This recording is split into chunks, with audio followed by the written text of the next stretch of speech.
Salam guys. Selamat datang ke saluran Viral News Malaysia. Video hari ini berkenaan apakah itu minyak stop oil leak.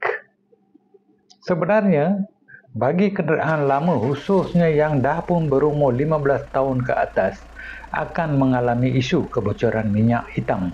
Ini berlaku atas dua sebab utama, iaitu gasket minyak hitam, the house atau piston ring.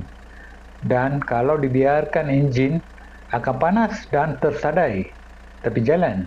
Jadi bagi mengurangkan risiko minyak enjin kering atau berkurangan adalah dinasihatkan guna pakai minyak stop oil bagi membantu memekatkan minyak enjin supaya tak kering cepat dan memanjangkan jangka hayat kenderaan. Saya guna stop oil jenama Tremoli X sebab stop oil ni ada engine treatment mechanism sekali, jadi